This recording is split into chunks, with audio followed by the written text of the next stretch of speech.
Good morning students. चल रहे हैं हम रेशियो एनालिसिस के हमारे नेक्स्ट लेक्चर पे। पिछले लेक्चर में मैंने आपको पढ़ा दिया था कि रेशियो एनालिसिस क्या होता है, उसकी बेसिक थ्योरी कवर की थी और लेक्चर भी काफ़ी शॉर्ट था वो। अब हम चल रहे हैं न्यूमेरिकल पोर्शन पे, रेशियो एनालिसिस के न्यूमेरिकल पोर्शन पे, और हम सीखेंगे कि रेशियो एनालिसिस कितने प्रकार के होते हैं। इसके 2 और लेक्चर्स बनेंगे। इस लेक्चर में मैं आपको 2 और तरह के रेशियो एनालिसिस सिखाऊंगी और अगले लेक्चर में 2 और तरह के सिखाऊंगी। तो चारों टाइप्स हमारे कवर हो जाएंगे और हम यहाँ पे क्वेश्चंस भी लगाएंगे to make more clear and the conceptual understanding of what actually ratio analysis depicts. So with that being said, let's get started.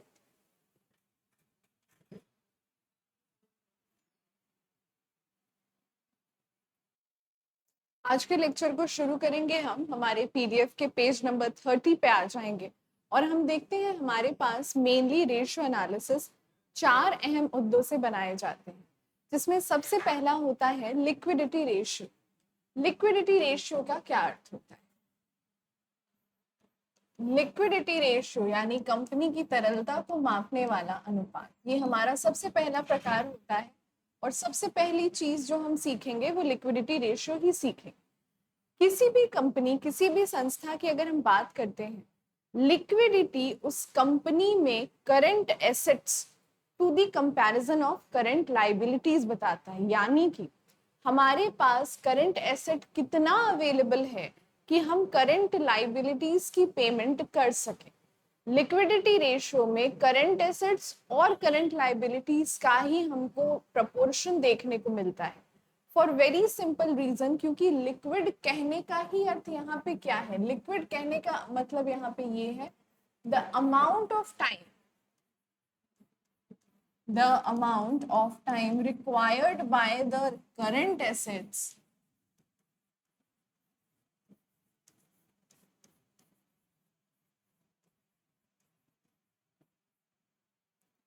To convert into cash. कोई भी करंट एसेट कितनी अवधि में required by the current asset to convert into cash, कितनी अवधि में cash में convert हो जाती है, इसी को हम क्या कहते हैं? इसी को हम कहते हैं लिक्विडिटी रेशियो। बात मेरी समझ में आई? अब लिक्विडिटी रेशियो के 2 प्रकार होते हैं। सबसे पहला है करंट रेशियो। करंट रेशियो का फॉर्मूला काफी आसान हो जाता है, इसलिए भी क्योंकि अगर आपको ये बात जो मैंने अभी बोली समझ में आ गई कि कितना आसानी से कोई करंट एसेट कैश में कन्वर्ट हो जाते हैं। कैश तो खुद ही में एक करंट एसेट है, मगर किसी करंट एसेट के लिक्विड होने का मतलब है कि वो कितनी जल्दी कैश में कन्वर्ट होता है। ओके, तो करंट रेशियो का फॉर्मूला होता है हमारा current assets upon current liabilities. ये पहला प्रकार हो जाता है आपका। और लिक्विडिटी रेशियो में 2 प्रकार होते हैं। पहला करंट रेशियो हो गया, दूसरा होता है क्विक रेशियो। क्विक रेशियो को हम एसिड टेस्ट रेशियो भी कहते हैं। बहुत अजीब सा नाम है, सुनने में अजीब लग रहा होगा, बट इसलिए मैं आपको ये बता दे रही हूँ जिससे अगर एग्जाम में एसिड टेस्ट रेशियो से भी पूछ देता है तो आप इसको सॉल्व कर पाए। यहाँ पे quick assets upon current liabilities हम करते हैं। तो क्विक एसेट्स का क्या अर्थ होता है? क्विक एसेट्स का अर्थ होता है करंट एसेट्स में भी हमारे पास कुछ ऐसे एसेट्स होते हैं जिनकी कैश की कन्वर्जन निश्चित नहीं होती है। ध्यान दीजिएगा मैंने क्या बोला, जिनकी कैश की कन्वर्जन निश्चित नहीं होती है। मतलब करंट एसेट में कैश हो गया या बैंक हो गया या जितने भी तरह के ऐसे एसेट हो गए जो हमारे पास तुरंत नगद में उपलब्ध हैं, वो क्विक एसेट्स में आते हैं। जैसे बिजनेस की इन्वेंट्री हो गई, बिजनेस के गुड्स हो गए, हमें नहीं है तो वो करंट एसेट, पर हमको ये नहीं पता है कि वो कितने समय में बिक के हमको पैसा देंगे। एसिड टेस्ट रेशियो यही कहता है कि अगर ऑन द मोमेंट, तुरंत इसी समय हमको करंट लायबिलिटीज की पेमेंट करनी पड़ी, ना तो हम ट्रेड रिसीवेबल्स पे रिलाय कर सकते हैं, ना तो हम इन्वेस्टमेंट्स पे रिलाई कर सकते हैं, ना तो हम इन्वेंट्री पे रिलाई कर सकते हैं। क्यों नहीं कर सकते? क्योंकि इनको कन्वर्ट होने के लिए थोड़ा सा समय लगेगा, 1 हफ्ता 1 महीना लगेगा। यहाँ पे हम on the spur of the moment की बात कर रहे हैं कि हमको अगर तुरंत लाइबिलिटीज चुकानी है तो क्विक एसेट्स हमारे हो जाते हैं वो सारे एसेट्स जिनमें हम एक्सपेक्टेड करंट एसेट को माइनस कर देते हैं। अगर ये थोड़ा सा टफ लग रहा है समझने में, एकदम क्लियर हो जाएगा जब हम सवाल को लगाने पर आएंगे। बिफोर दैट मैं चाहती हूँ आप इस चीज का स्क्रीनशॉट ले लें या फिर इस चीज को कॉपी कर लें। ओके, आगे बढ़े अब इसमें, आइए देखते हैं सॉल्वेंसी रेशियो क्या होता है। हम इस पे बाद में आएंगे, पहले अभी हम लिक्विडिटी रेशियो क्योंकि हम पढ़ चुके हैं इसको, तो अब इस पे एक सवाल लगाने को देखते हैं। ये आपको फॉर्मूला दिया हुआ है, current assets equal to current liability, current assets upon current liabilities, और ये आपको एक फॉर्मूला दिख रहा होगा अपने सामने।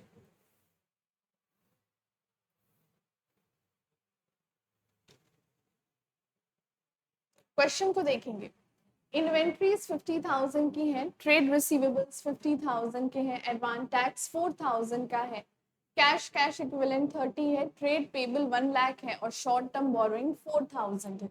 सवाल आपसे कह रहा है कि आपको इसका करंट रेशियो निकाल कर देना है।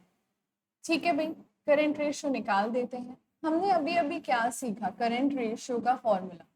करंट रेशियो का फॉर्मूला हमसे कहता है कि भाई करंट एसेट्स है, इन करंट एसेट्स को करंट लाइबिलिटीज से, एक्सक्यूज मी, करंट लाइबिलिटीज से हम डिवाइड कर दें। तो सबसे पहले हम निश्चित करेंगे कि हमारे करंट एसेट्स कितने हैं, फिर हम देखेंगे हमारी करंट लाइबिलिटीज कितनी है। क्वेश्चन के अनुसार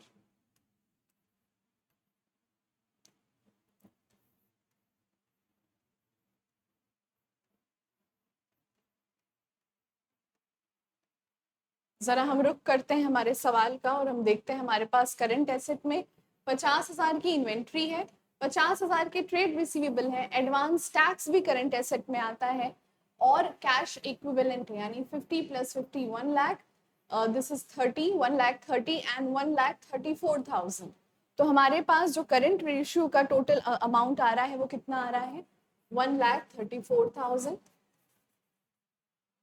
और हम देखेंगे हमारे पास करंट लाइबिलिटीज कितनी है। तो करंट लाइबिलिटीज के लिए हम क्या कर दें, हमारे पास दो ही करंट लाइबिलिटीज थी, ट्रेड पेबल्स 1 लाख और बैंक ओवरड्राफ्ट 4,000। तो 1 लाख प्लस 4,000 यानी कि हमारी करंट लाइबिलिटीज हो गई 1,04,000। तो अब जब हम करंट रेशियो को निकालेंगे तो करंट एसेट्स 1,34,000 और करंट लाइबिलिटीज 1,04,000। अब इसका कैलकुलेशन करते हैं हम, और कैलकुलेशन करने पे हमको मिलेगा 1.29:1। ये हमारा आंसर है। ठीक है, ये सवाल तो मैंने आपको लगाकर बता दिया, पर इसका मतलब भी समझ लें, क्योंकि सवाल जो एग्जाम में आएंगे चांसेस हैं कि वहां पे आपको रेशियो भी दिया रहेगा और आपसे पूछेगा कि क्या ये रेशियो फेवरेबल है या फिर ये रेशियो अनफेवरेबल है। तो देखिए, हमेशा ध्यान रखेंगे आप इस बात को, करंट एसेट्स ज्यादा होना फेवरेबल होता है करंट लाइबिलिटीज की तुलना में, मगर कंसीडरेबल रेशियो क्या होता है, ज्यादातर जो हम किताबों में पढ़ते हैं कि अगर करंट रेशियो हमारा 2:1 है, यानी अगर लाइबिलिटीज 1 है तो एसेट 2 है, यानी बहुत अच्छी लिक्विडिटी है, तो एक बहुत ही फेवरेबल करंट रेशियो कितना होता है हमारा 2:1। आई होप दिस इज क्लियर। अब करंट एसेट करंट रेशियो का क्वेश्चन तो हो गया। अगर आपने ये क्वेश्चन को समझ लिया है स्टूडेंट्स, तो हम एक और सवाल लगाते हैं क्विक रेशियो के बारे में। आइए देखें,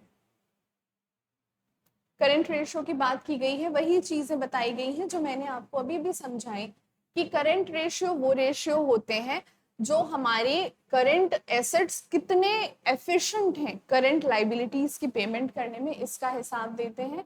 एक बहुत हाई करंट रेशियो हमें ये दिखाता है, बहुत ज्यादा हाई करंट एसेट भी नहीं चाहिए, वरना मैं आपसे कह सकती थी ना कि करंट एसेट 4:1 हो, 5:1 हो, नहीं, बहुत ज्यादा हाई करंट रेशियो भी हमें नहीं चाहिए, क्योंकि अगर बहुत ज्यादा हाई करंट रेशियो तो पता क्या दिखाता है कि करंट एसेट में कितना इन्वेस्टमेंट किया गया है, और ये इन्वेस्टमेंट अगर ज्यादा है तो मतलब कैश बहुत ज्यादा ब्लॉक किया गया है। ठीक है, ओके, आगे बढ़ते हैं इसमें।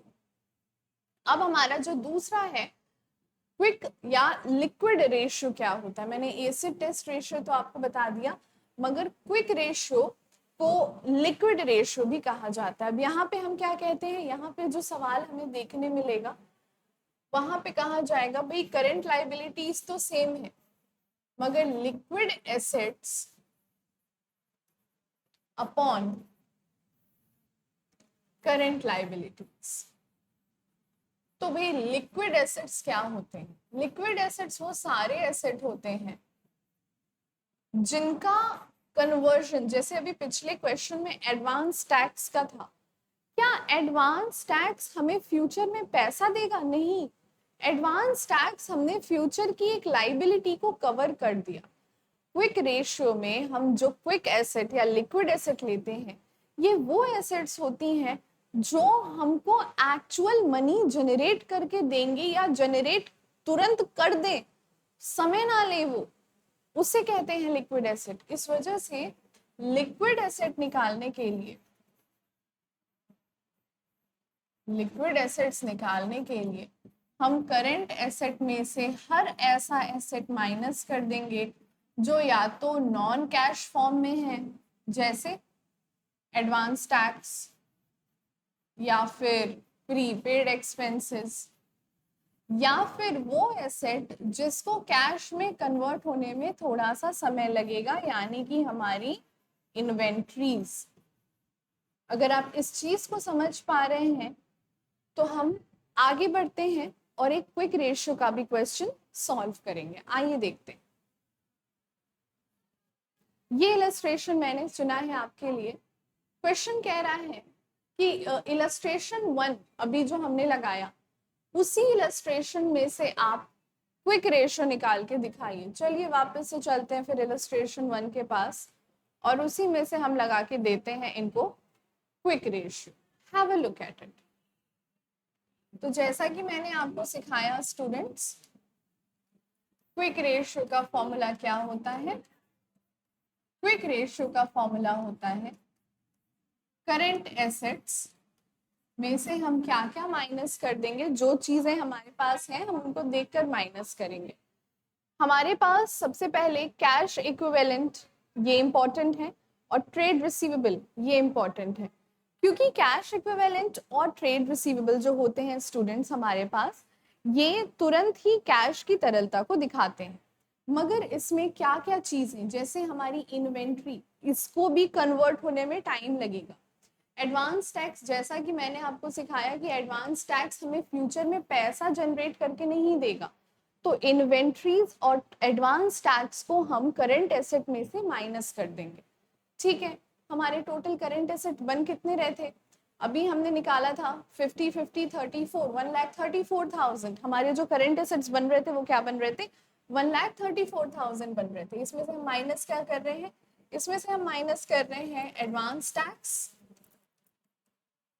और इन्वेंट्रीज।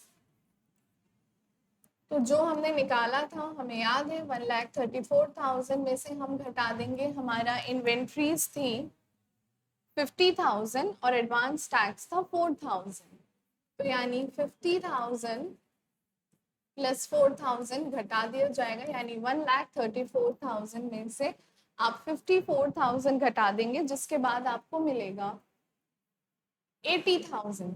और करंट लाइबिलिटीज में कोई चेंज नहीं है, तो हमारा करंट लाइबिलिटीज जो शायद 1,04,000 था, हाँ जी, करंट लाइबिलिटीज जो 1,04,000 था वो वैसे ही रहेगा। अब हम निकालते हैं हमारा क्विक रेशियो कितना होता है। हमारा क्विक रेशियो हो जाएगा 80,000 डिवाइडेड बाय 1,04,000।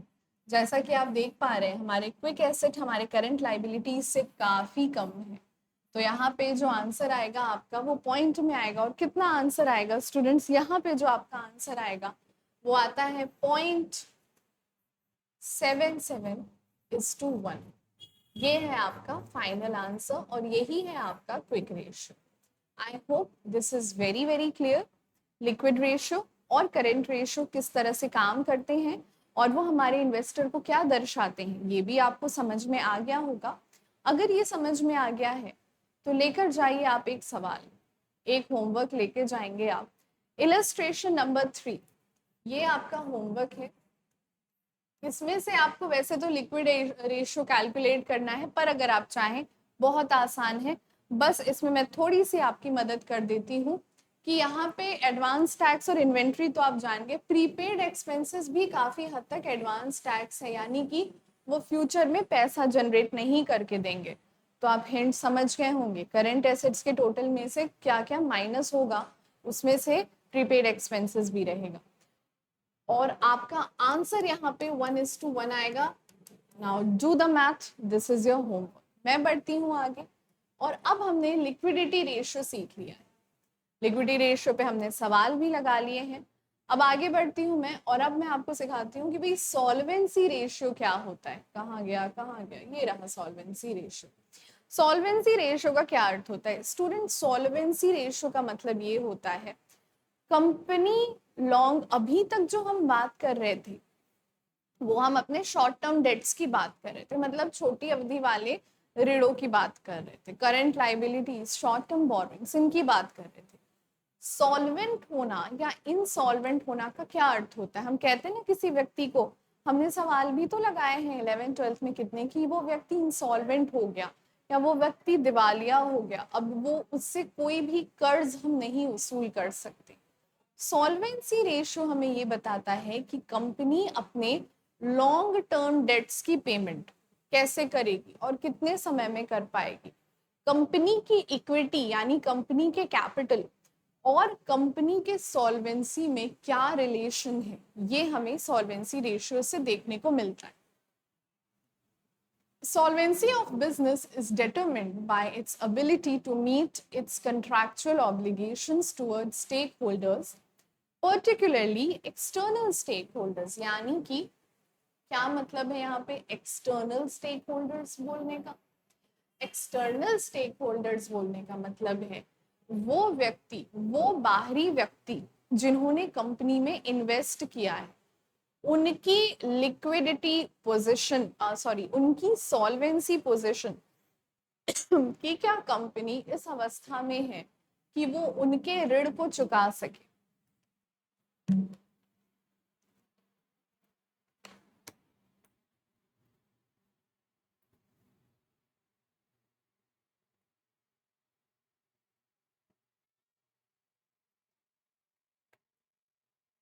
इसी को हमने क्या कहा है? इसी को हमने कहा है सॉल्वेंसी रेशियो। ये जो रेशियोज होते हैं इनको लॉन्ग टर्म नेचर में ऑब्जर्व किया जाता है। और सॉल्वेंसी रेशियो हमारे पास 4 प्रकार के होते हैं। जैसे मैंने आपको लिक्विडिटी रेशियो में 2 प्रकार बताए, करेंट रेशियो और quick ratio.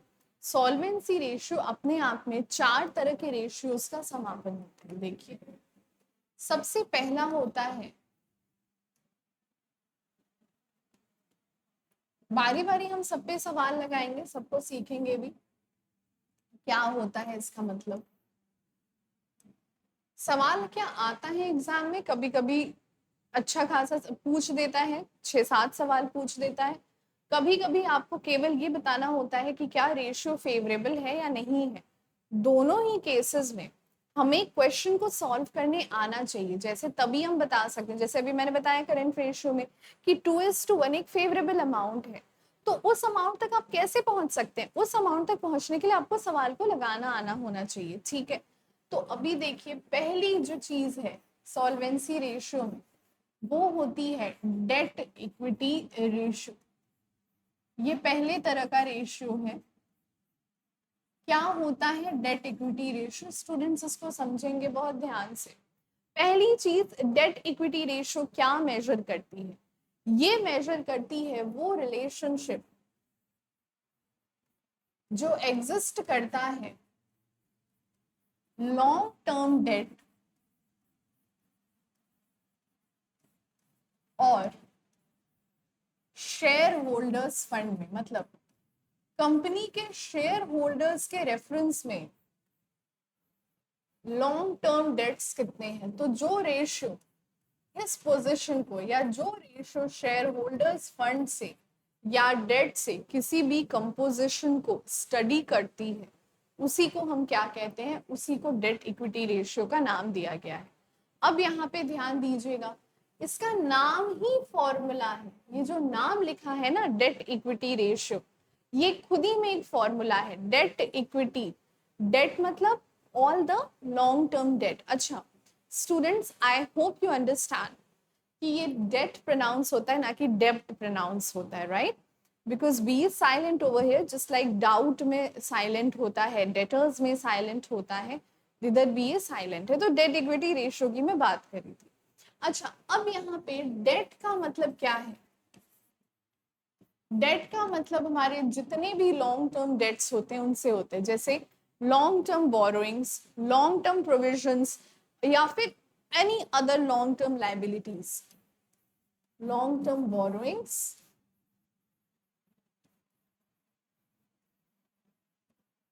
Long term provisions, मैं लॉन्ग टर्म को शॉर्ट में एलटी लिख रही हूं, या फिर किसी भी अन्य तरह की लॉन्ग टर्म लाइबिलिटीज। ठीक है, ये हमारे डेट में आते हैं। तो इक्विटी में हमारे क्या आ जाते हैं? इक्विटी में हमारे शेयर होल्डर्स फंड आते हैं, यानी शेयर कैपिटल हो गया, प्लस रिजर्व्स हो गए, जितने भी तरह के रिजर्व्स हैं, प्लस एक एक आइटम होता है बैलेंस शीट में, क्योंकि मैंने पहला बैलेंस शीट का आपको चैप्टर करवाया है इसी में, तो इसे आपको पता होगा। ऐसे कोई भी रिजर्व्स और सरप्लस जो शेयर वारंट के अगेंस्ट प्राप्त हुए हैं, ठीक है, तो reserves and surplus provided against share warrant, ये भी शेयर कैपिटल में आते हैं। जब हम डेट में इनकी कैलकुलेशन और इक्विटी में इनकी कैलकुलेशन कर देते हैं, फिर दोनों के रेशियो से हमें जो प्राप्त होता है उसी को हम क्या कहते हैं? Date equity ratio. ऑलराइट, आइए देखें इस पे एक सवाल लगाकर।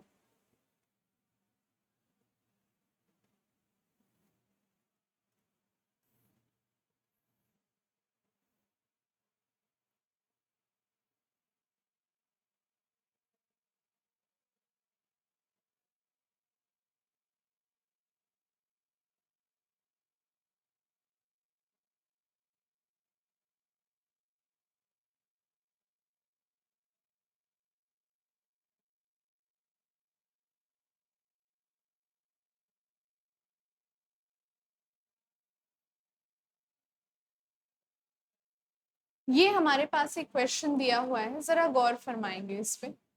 इस क्वेश्चन में से हमें डेट इक्विटी रेशियो निकालना है।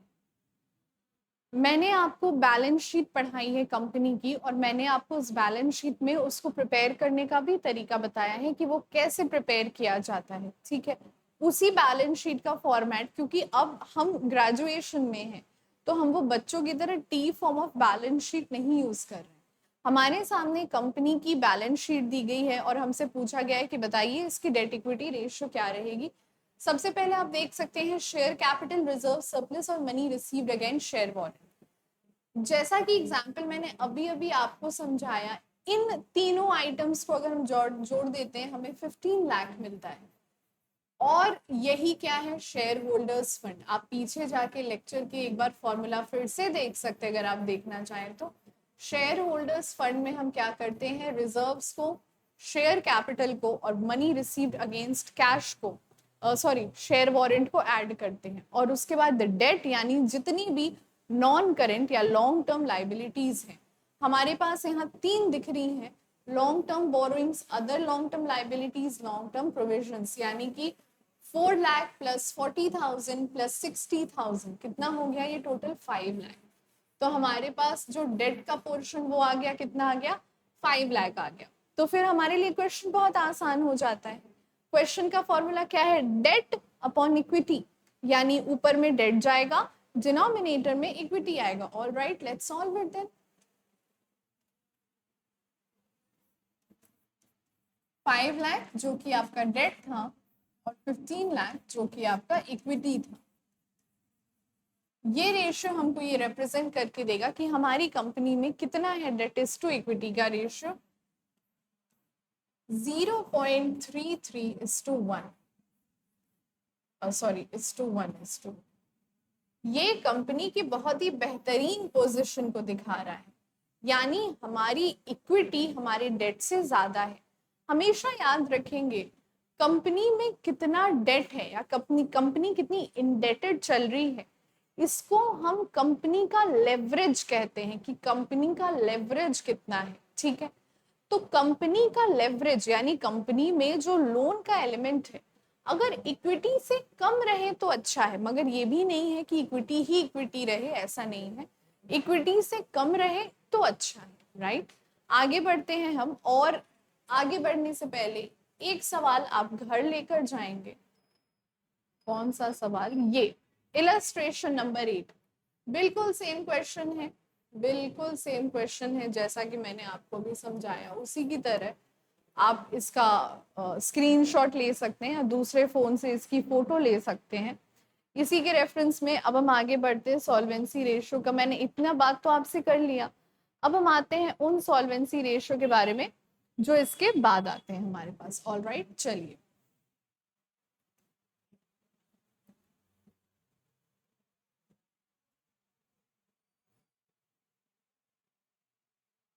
जो दूसरा रेशियो हमारे पास आता है वो आता है debt is to capital employed ratio. तो सबसे पहले हमें ये समझना होता है कि कैपिटल एम्प्लॉयड रेशियो या debt is to capital employed का क्या मतलब होता है। कैपिटल एम्प्लॉयड का मतलब ये होता है कि हमारे टोटल एसेट कितने हैं, यानी बिजनेस में कुल एसेट कितने लाए गए। तो इसका फॉर्मूला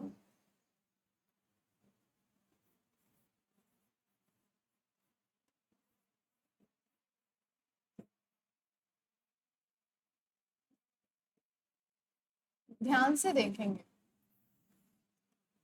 बिजनेस में हम अच्छा इसमें एक चीज ध्यान रखिएगा, डेट इज टू इक्विटी में हमारे बिजनेस में हम जो जिक्र कर रहे थे वो केवल हो रहा था long term debt is to asset का। यहाँ पे हम total debt upon total assets लेकर चल रहे हैं।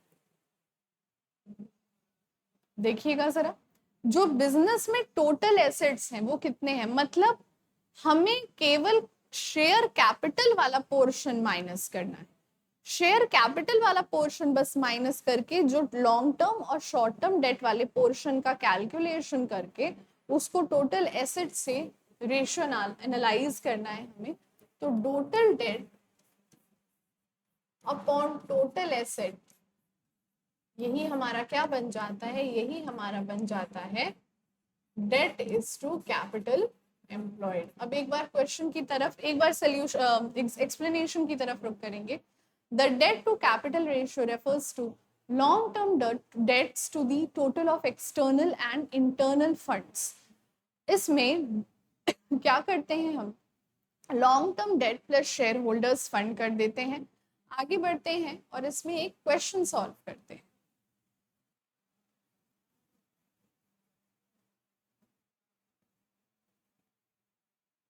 ये देखेंगे जनरली टोटल डेट्स में हम लॉन्ग टर्म डेट और करंट लाइबिलिटीज को साथ लेकर चलते हैं, और टोटल एसेट्स में हम करंट एसेट्स और लॉन्ग टर्म एसेट्स को साथ लेके चलते हैं। अब डेट टू कैपिटल एम्प्लॉयड के रेशियो में total debt upon total assets को लेकर चलते हैं। प्रोप्राइटरी रेशियो क्या होता है, एक बार प्रोप्राइटरी रेशियो को भी सीख लेते हैं और हम एक और सीख लेते हैं debt to capital employed ratio. जब हम इन तीन चीजों को सीख लेंगे तो हमारे पास क्या रहता है, एक एज रहेगा हमारे पास, एडवांटेजियस एज रहेगा कि हम चारों ही बेसिस पे सवाल को एक साथ लगा पाएंगे। तो सॉल्वेंसी रेशियो में जो तीसरे तरह का रेशियो होता है उसको हम कहते हैं प्रोप्राइटरी रेशियो। अब यहाँ पे प्रोप्राइटरी, प्रोप्राइटर शब्द का क्या अर्थ होता है, प्रोप्राइटर शब्द का होता है मालिकाना अधिकार। तो प्रोप्राइटरी रेशियो जज करता है किसी भी बिजनेस के मालिक यानी शेयर होल्डर्स, शेयर होल्डर्स का जो पैसा है कैपिटल एम्प्लॉयड यानी नेट एसेट के रेफरेंस में वो कितना होता है, इस रेशियो को हम प्रोप्राइटरी रेशियो कहते हैं। और जो अंतिम रेशियो हमारे पास आता है वो होता है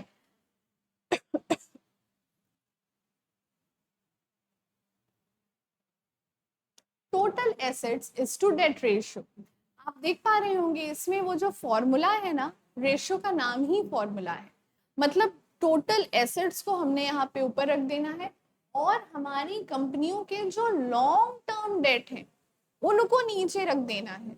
इसको समझने के लिए जरूरी है हम एक सवाल लगाएं, क्योंकि हमने काफी इसमें 3 चीजें मैंने आपको एक साथ पढ़ा दी हैं।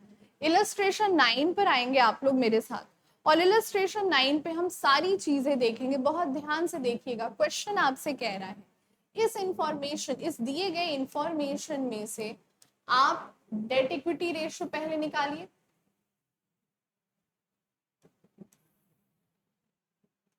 पहले आप डेट इक्विटी रेशियो निकालिए, total assets to debt ratio निकालिए, प्रोप्राइटरी रेशियो निकालिए और फिर डेट टू कैपिटल एम्प्लॉयड की रेशियो निकालिए। सवाल में हमें क्या क्या चीजें दी हुई हैं, share capital reserves and surplus 4 lakh 1 lakh, तो हमारे पास टोटल शेयर होल्डर्स फंड कितना बन जाता है, total share holders fund 5 lakh है। नॉन करेंट लाइबिलिटीज हमारे पास या लॉन्ग टर्म बोरोइंग्स कितनी है, लॉन्ग टर्म बोरोइंग्स 1,50,000 और 5 यानी नहीं सॉरी, लॉन्ग टर्म बोरोइंग्स केवल 1,50,000 है, करेंट लाइबिलिटीज जो दी गई है वो 50 है यानी कि 50,000 है। और उसके बाद हम एसेट्स पे आते हैं, तो हमारे पास फिक्स्ड एसेट है 4 लाख के और नॉन करेंट इन्वेस्टमेंट है 1 लाख के। मगर गौर फरमाइए, नॉन करेंट इन्वेस्टमेंट भी तो खुद में फिक्स्ड एसेट में ही आ रहे हैं, क्योंकि वो 1 साल से बियॉन्ड का टाइम ले रहे हैं। तो हमारे पास टोटल फिक्स एसेट बन जाते हैं 1 लाख। इसके बाद करेंट एसेट्स हमारे पास कितने दिए हुए हैं, 2 लाख। ऑल राइट, ये हमारे को क्वेश्चन दिया हुआ है और इस क्वेश्चन में से हम पूरा सॉल्वेंसी रेशियो समझ के निकलेंगे, मतलब सॉल्वेंसी रेशियो के जो चारों पोर्शन है उन सबको समझ के निकलेंगे। सबसे पहली चीज हमने क्या निकाल के देनी है इनको, डेट इज टू इक्विटी की रेशियो। तो जल्दी से आइए डेट इज टू इक्विटी की रेशियो निकालते हैं हम।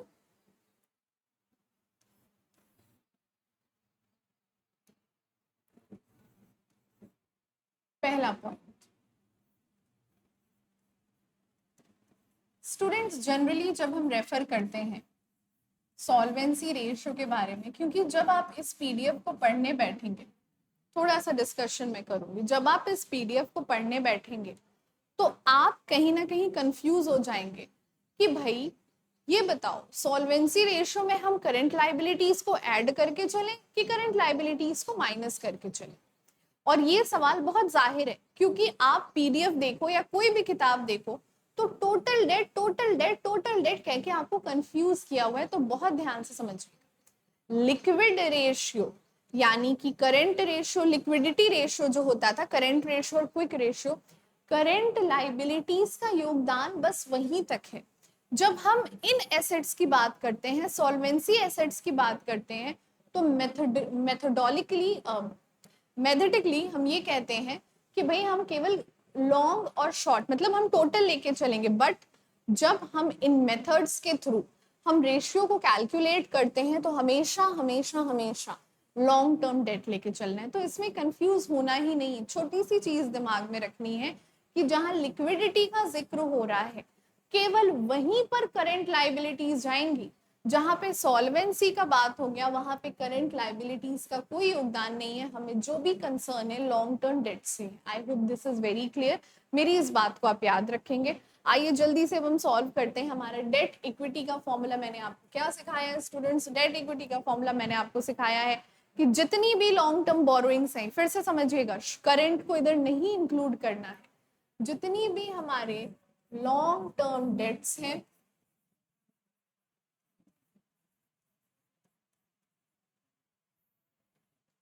उनको हम अपॉन करेंगे, यानी उनको हम डिवाइड करते हैं हमारे जो शेयर होल्डर्स फंड है।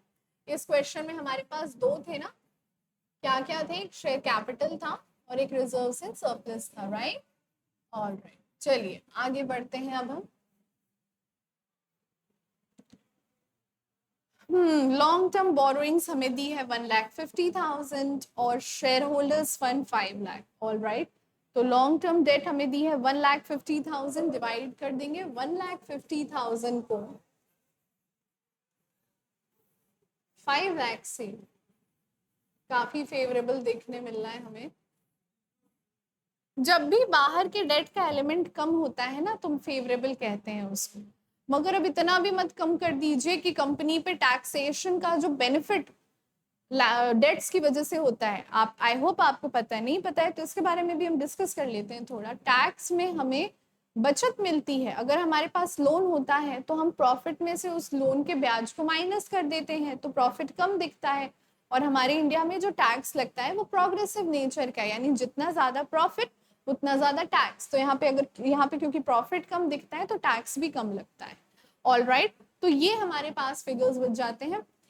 लॉन्ग टर्म डेट 1,50,000 था और शेयर होल्डर्स फंड 5 लाख था, तो आंसर क्या हो गया 0.3:1।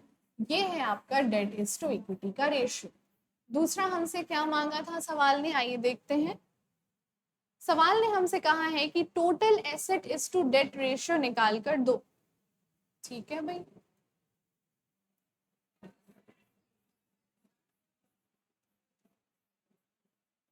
Total assets is to debt ratio. अब एक और सवाल, वैसा ही सवाल जैसा इससे पहले दिमाग में हमारे आया था।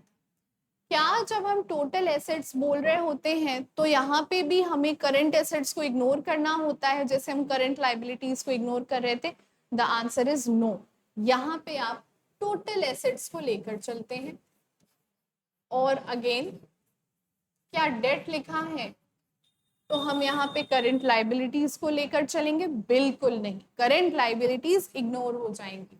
तो यहाँ पे हमारा आंसर है, सॉरी, यहाँ पे हमारा डिनोमिनेटर जाएगा long term debts. All right, चलिए अब देखिए टोटल एसेट्स आपका कितना था?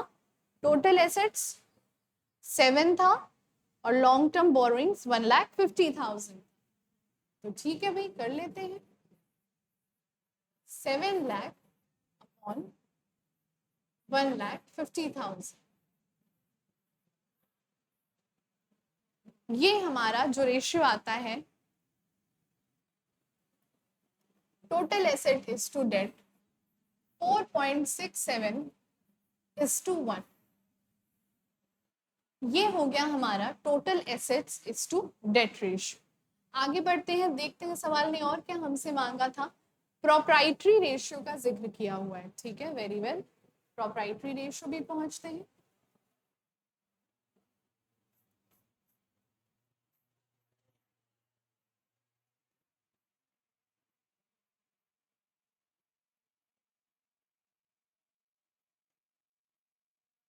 तो जैसा कि मैंने आपको सिखाया कि जो शेयर होल्डर्स के फंड हैं उनको टोटल एसेट से हम जब डिवाइड कर देते हैं तो हमें क्या मिलता है?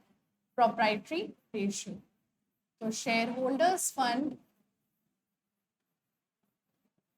टोटल एसेट में क्या टोटल एसेट लेके चलेंगे? बिल्कुल टोटल एसेट लेके चलेंगे। अब तो हमारे पास इस पेज पे होना भी चाहिए। शेयर होल्डर्स फंड 5 लाख हमारे पास यहाँ है और टोटल एसेट्स भी होने चाहिए हमारे पास 7 लाख को यहाँ पे। तो 5 लाख डिवाइडेड बाय 7 लाख क्या आ जाएगा हमारा प्रोप्राइटरी रेशियो? 0.71:1।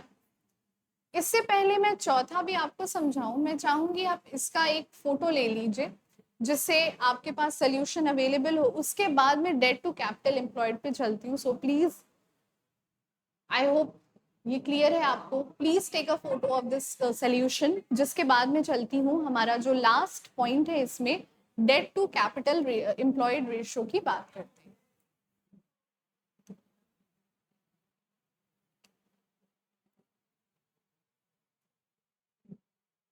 मैंने ग्रीन, ब्लू और रेड का यूज कर लिया।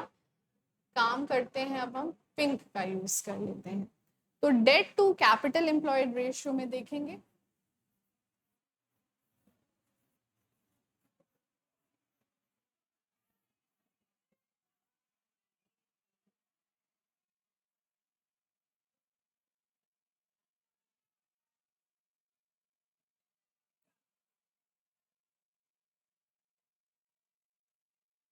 यहाँ पे भी हमें स्टूडेंट्स लॉन्ग टर्म डेट से लेके चलना होता है और कैपिटल एम्प्लॉयड। तो खैर यहाँ पे आप कैपिटल एम्प्लॉयड को भी निकालना सीखेंगे।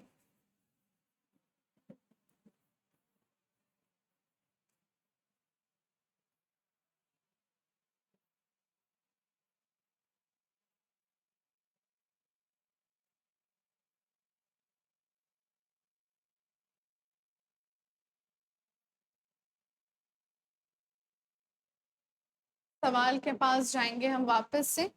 लॉन्ग टर्म डेट हमारे 1,50,000 थे, उसमें कोई इशू नहीं है। कैपिटल एम्प्लॉयड की बात में करते हैं, तो कैपिटल एम्प्लॉयड में हमारे जितने भी टोटल एसेट्स होते हैं, टोटल एसेट्स को हम लेकर चलते हैं। हमारे शेयर होल्डर्स फंड में कितने एसेट्स डाले गए हैं, आइए देखें देखें देखें। कैपिटल एम्प्लॉयड कहाँ चला गया अभी?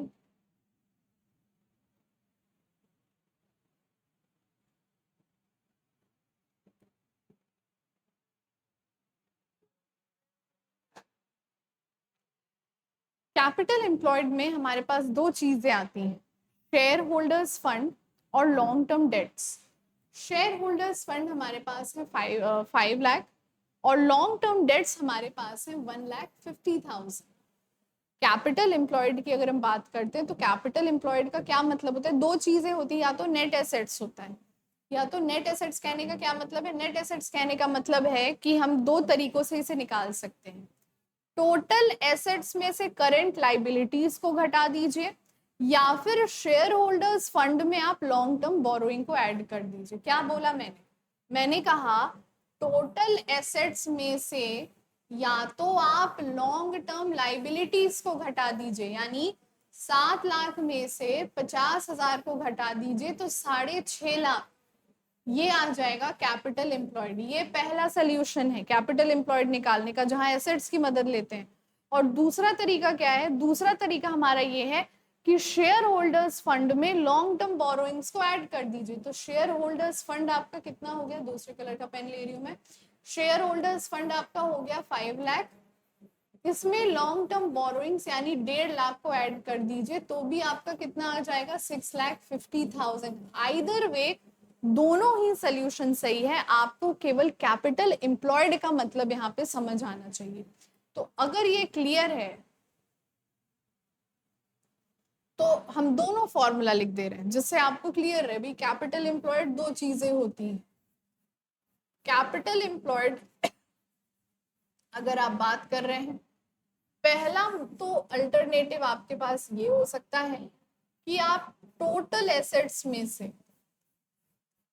करंट लाइबिलिटीज को घटा दीजिए, और दूसरा अल्टरनेटिव ये हो सकता है कि आप शेयर होल्डर्स फंड में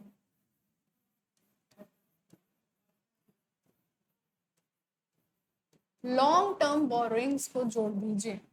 दोनों ही केसेस में आपको कैपिटल एम्प्लॉयड की प्राप्ति हो जाएगी। हमने यहाँ पे जो सीखा, जो समझा, हमारा कितना आ रहा था, 6.5 लाख हमारा कैपिटल एम्प्लॉयड आ रहा था, और लॉन्ग टर्म डेट्स हमने अभी देखा था 1,50,000। ये क्वेश्चन हम लगा चुके हैं, 1,50,000 आ रहे हैं, तो 1,50,000 will be the answer. Alright alright alright. तो यहाँ पे जब हम सोल्यूशन की तरफ रुख करते हैं तो आंसर क्या हो जाएगा हमारा, 0.33:1। ये हो गया हमारा final answer. I hope this is very clear. आज हमने दो तरह के सवाल लगा लिए। पहला सवाल जो हमने लगाया वो लिक्विडिटी रेशियो के दोनों पार्ट्स को लेके था। दूसरा सवाल जो हमने लगाया ये सॉल्वेंसी रेशियो को लेके था।